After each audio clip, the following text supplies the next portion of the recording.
Welcome back to episode 11 of the More Smarter Show with your hosts, Jake and Dylan. So, Jake, one thing that we always talk about is making money in real estate agent world. And we always talk about real estate agent world. So let's step away from that. Sweet. But where do we take the money that we make in commissions and put into investments? So I know we're obviously you're big into leveraging buying real estate, and that's my goal for this year. But in the meantime, one thing I wanted to talk about was something very out of the order. I don't do the traditional investing route. I had my money in a Roth IRA, and I think I maxed it out for 2 years. So I had about like 14 grand in nice. there. That's awesome. Yeah. So I did. And then I did my taxes last year, and I was able to write off all of my income except for my Roth IRA, my 7 grand that I put towards my Roth IRA. And it just pissed me off because I figured out how to write off everything except for that. So I went full untraditional investor mode, and I withdrew all my money from my Roth IRA. And I think you can do a traditional IRA, by the way, in that. But then I would have to pay taxes at the end after I pull it out. Yeah, one day. Yeah, exactly. So one day I would. Roth that would IRA, solve the problem. It would, but it would just delay the inevitable though. So it's like I could just, put 14 grand into Bitcoin, or put 14 grand into my money market account.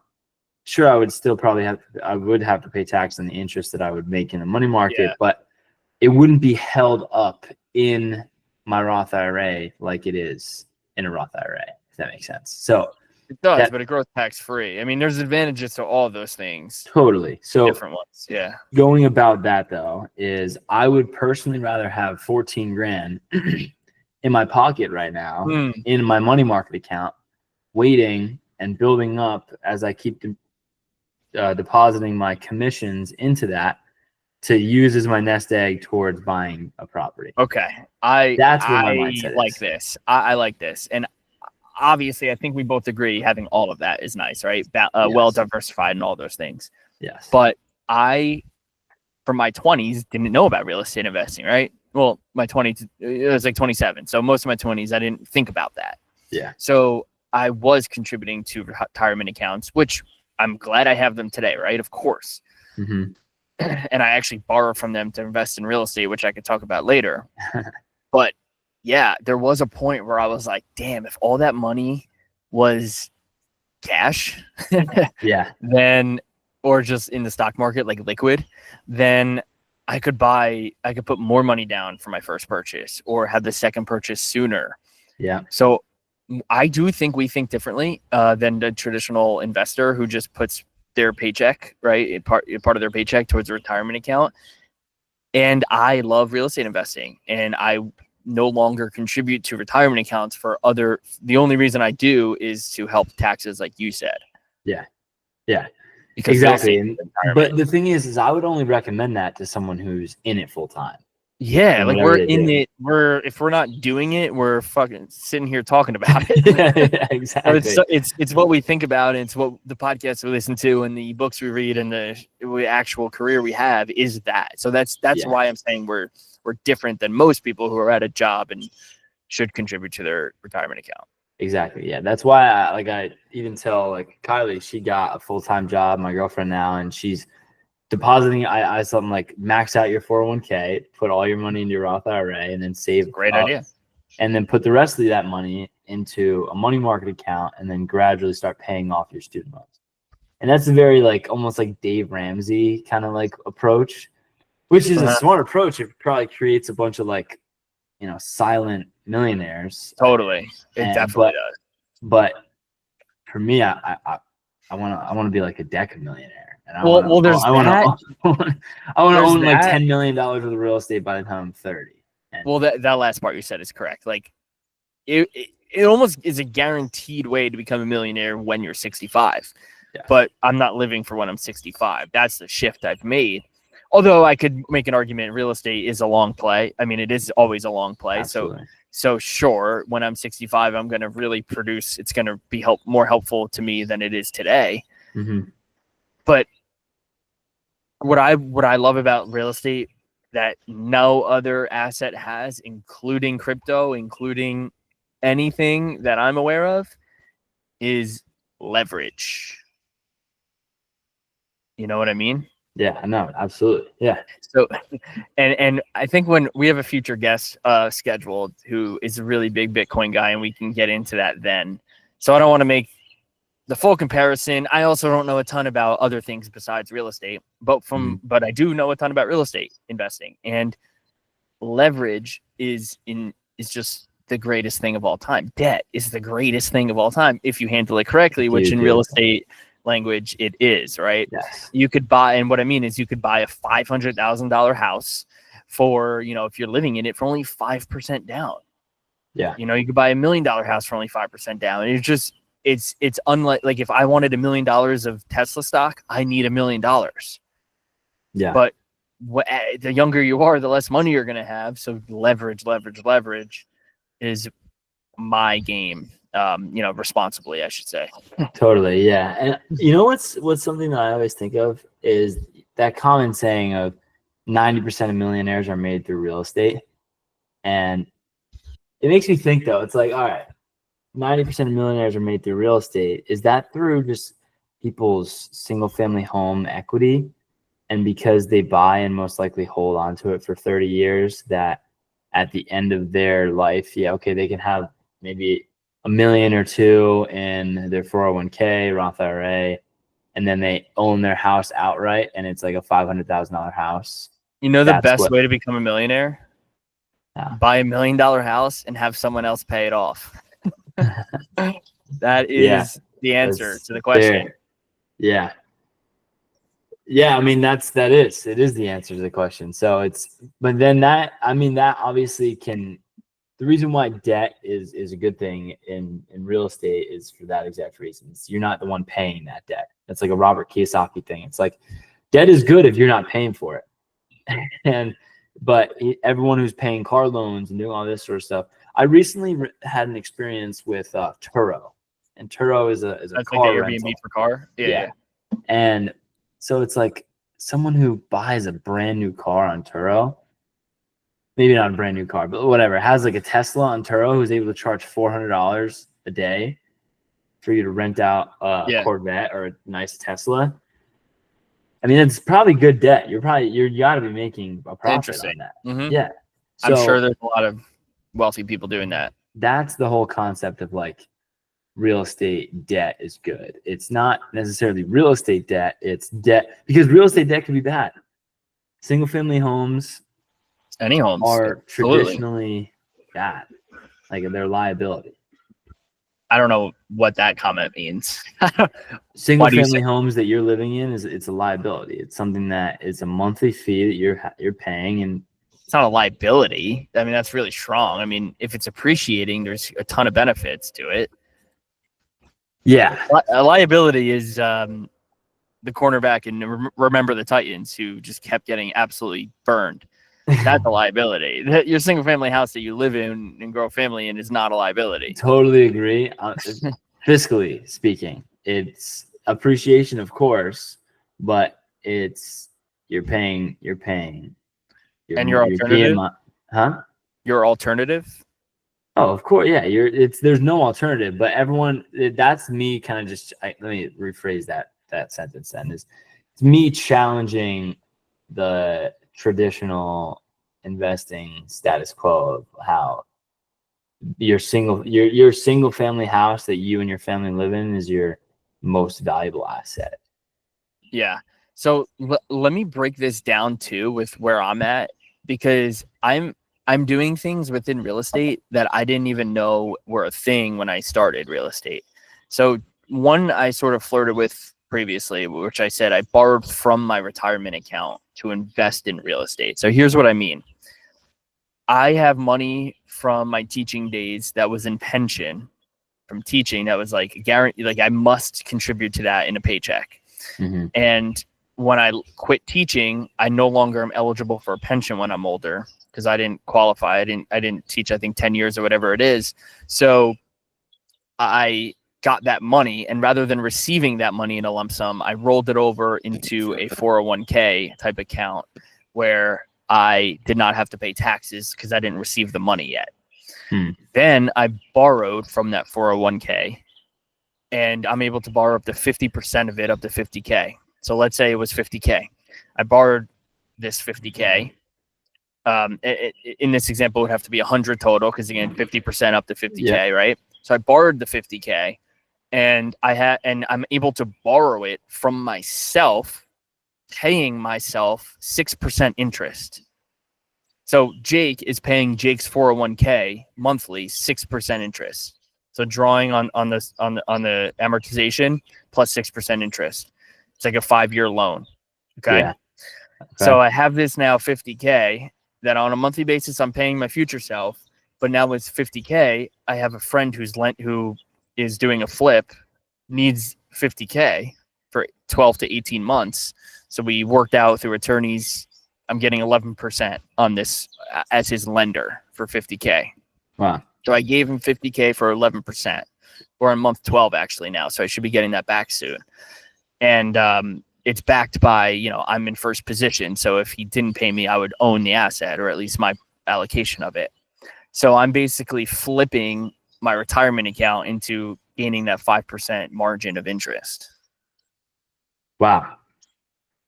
Not but you're cool? not, yeah, but that money that you were paying, even that 6%, wasn't even to anyone. It was to yourself.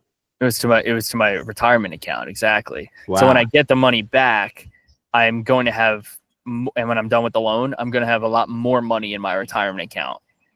Plus some. So it's pretty much like, I mean, let me know if I'm doing the math wrong, but like, it's pretty much, it would be 17% that you're pretty much making on it, because you're paying 6% and then you're getting 11%. So it's like, sure, obviously the 6% is coming from you. Exactly.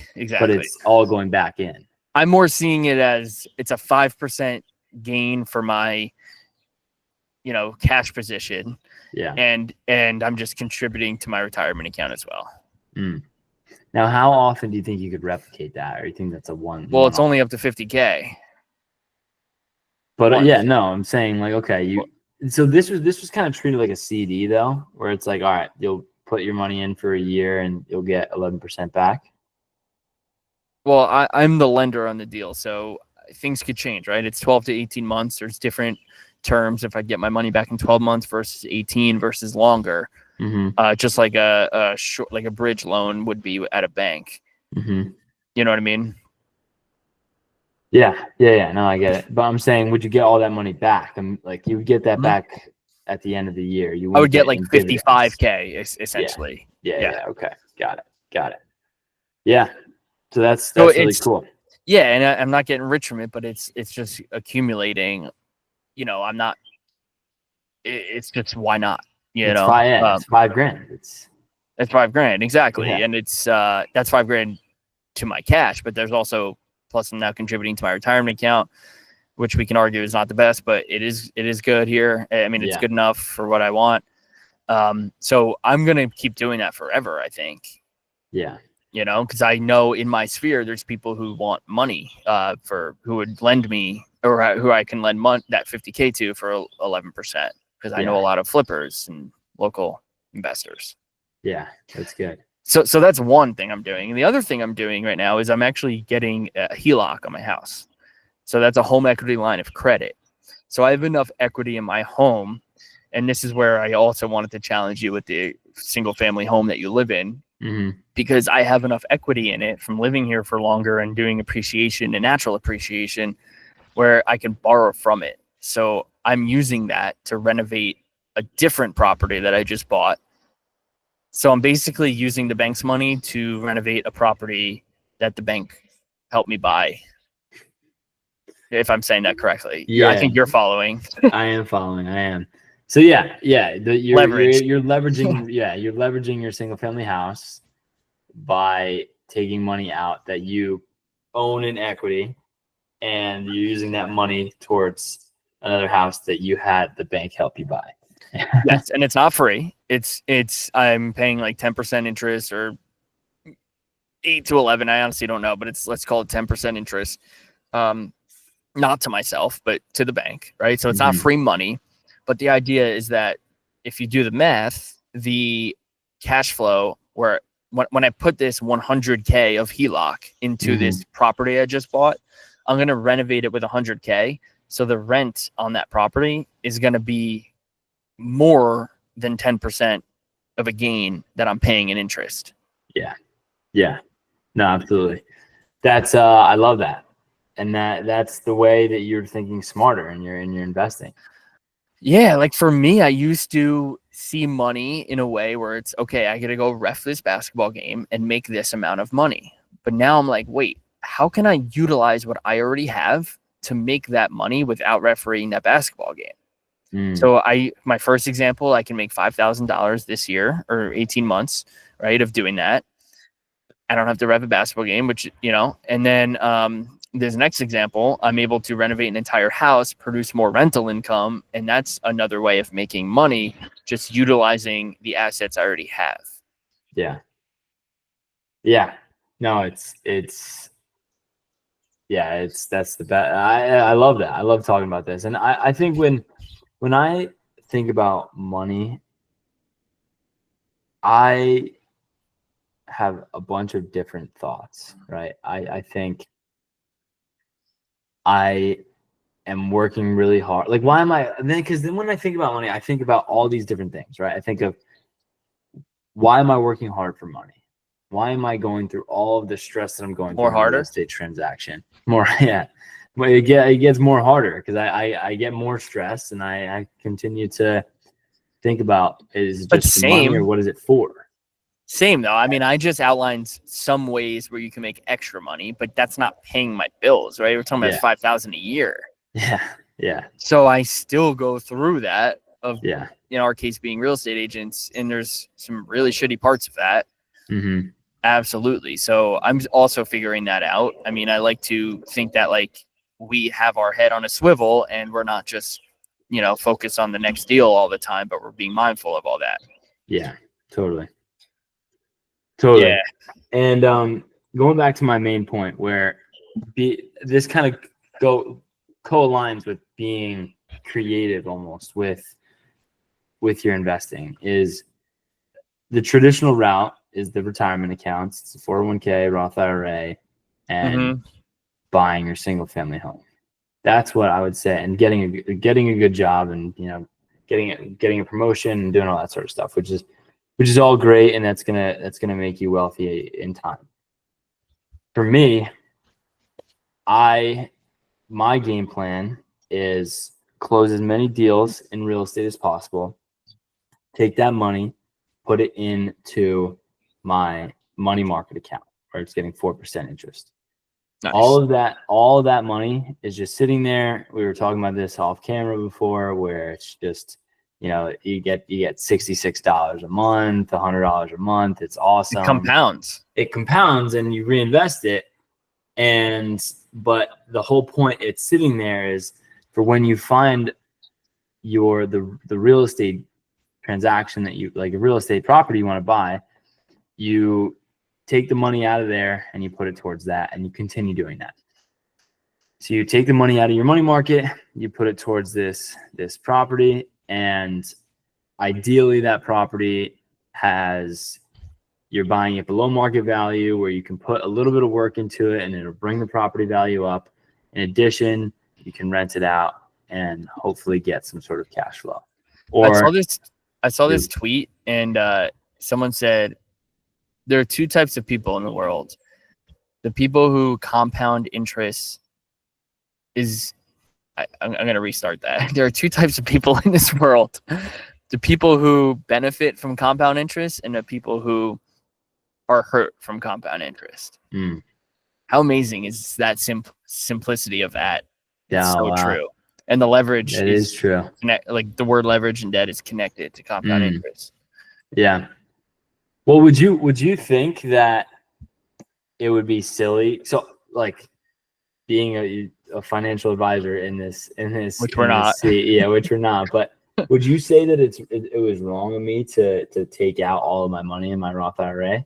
Because right after I did it, I was like kind of emotional when I made that decision, just because I was pissed I had to pay taxes on it.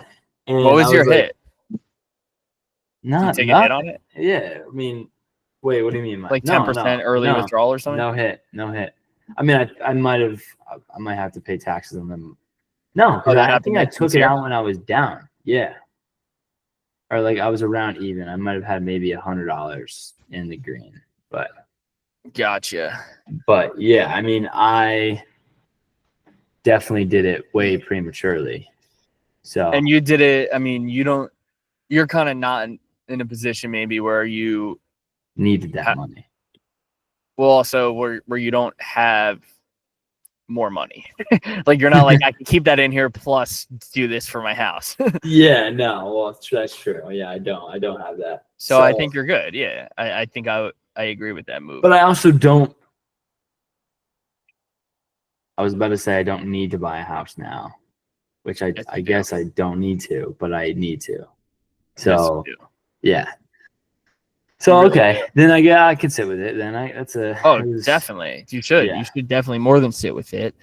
If you buy the house, if you don't buy the house and you just talk about buying shit under market value, like you always mention on the show, then I'm going to slap you and you're an idiot. Yeah. You don't have to buy anything under market value. I have to buy something that I know I can make work though.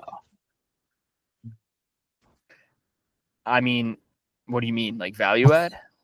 Well, value add. I like value add. Massive for me. Yeah. And it would be silly for me to not find something. I could agree there. So, but I end there.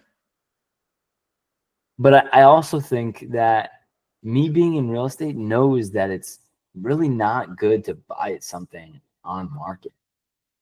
Like oh my God. Not that it's not good, but it's also just like, why would I? If I could potentially find the opportunity of buying it off market.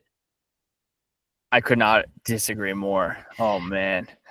First of all, let's break down on market and off market. Okay. That is the most overused term and overrated term is off market. When someone puts it on their story or on Facebook groups, New Jersey real estate investor groups, a completely different story. That is not off market. I understand. I'm starting there. I'm just starting there. Just because it's not on the on Zillow or the MLS, damn, there could be more eyes on it elsewhere. So It is not off market. So my conclusion is off market does not mean good deal. Off market in the world's eyes does not mean good deal. But if I find a distressed house, okay, and I contact the seller has interest of selling, and instead of me being that person who posts it on Facebook groups and sends it to investors and tries to bid it up and get the seller at one point and bid up that offer so I can make like a wholesale out of it, or I can make a nice split. I buy it wherever the seller wants to sell it at. Then myself disagree. Well, I obviously don't disagree. I obviously don't disagree with what you're saying. Yeah. But if that's the focus, it's like, okay, I have $20 on the ground. Should I pick it up? Yeah, no shit. You should pick it up. Yeah, no shit. If that opportunity presents itself, you should buy it. Of course. But we both know how leverage and hard money and these people in our lives, which we are unfair advantage of to have in our life. Mm-hmm. We know how that works, where you could buy a single family house that you want to live in on the market. You can, quote, overpay for that. That's fine because you're young. You can move into that and enjoy it and buy that house with zero money out of pocket because it's that good of a deal off market. Yeah. It's not one or the other. And if you keep focusing on the home run, you're not going to hit a single.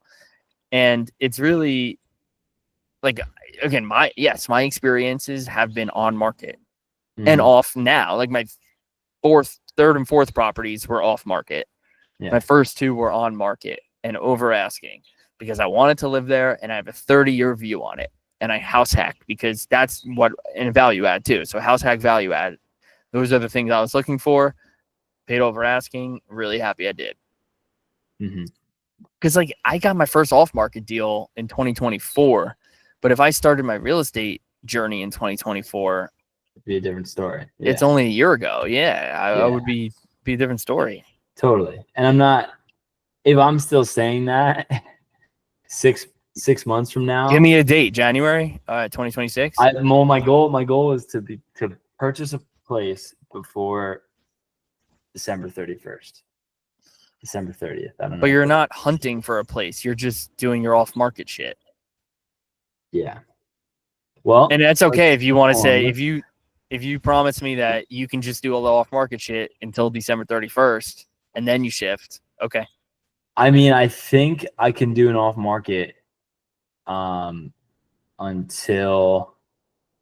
I don't know. I have confidence like I can get one in the next maybe 3 months or so. But if we're looking at on-market things that you're living in, that I'm living in, I'm looking at, I have this one in right by me that would be a good multifamily. It's in the 3s, 2-bed, 1-bath per waiting unit. waiting for the butt. But I have to get it lower. Not the right time. It's too high. Why? So let's just say, I mean, it could this one actually. Why does it have to be lower? Because the monthly payment would be too high.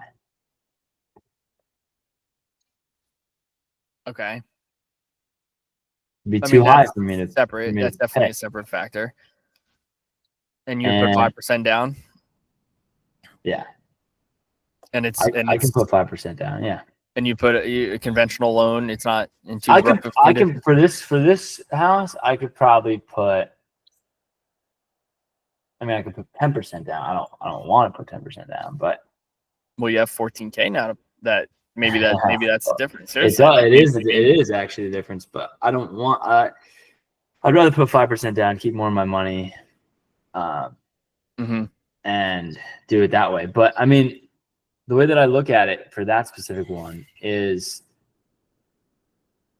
ideally, in a very ideal situation, I have 2 friends that within the next probably 3 months, 3 to 6 months, will be moving out of their parents' house and have verbally agreed to rent with me. That's great. That's what I did. So, but I have 2 friends. So if I can get I have this one property I love. I haven't been able to get in contact with the homeowner. I wrote them a letter. I couldn't find their phone number or anything. I might just knock on their door. But it's a 3-bed, 2-bath, single family home. It doesn't. I don't care about it because it's not. You haven't even. It's not even for sale. I'm just saying. I already. But yeah, you can do this on market. It sounds like you know exactly what you're looking for. Yeah. So whether it's all for on market, it's not gonna matter in 5 years. So buy what you're looking for sooner because your friends are moving out. They're not gonna move out in a year. They're gonna move out now. Yeah. That's a good point. So you're gonna. I just want to buy. I want to say that I bought it off market, kind of. I don't know. Oh yeah. Well, you could say it. Yeah. Yeah. The older you get, the harder it's going to be to find friends that you want to live with to rent to. Yeah. True. You know, each year goes down, dwindles down more and more to a point where you don't have any. Yeah. So that's where I stand with your position. Okay. So and I think if you didn't take out that 14K and from the IRA, maybe you're not ready, but you have that now. So I think that's a good start. Yeah, it's a fair point. Yeah. So everyone, take out all the money you have in your Roth IRA prematurely and pay all the penalties that you need to pay. We're not a financial advisor. Actually, we're just finishing up right now. More Smarter Show number 11. Jake, any final words? No, not right now. I've got a lot of final words, but I'm gonna hold it there. Next episode, we'll have our guest that I'm really excited to talk about. Actually, I'm gonna stop it there. I don't want to give any more hints. Yes. Stay tuned. Subscribe and share with a friend. If you like it. Yes. Adios.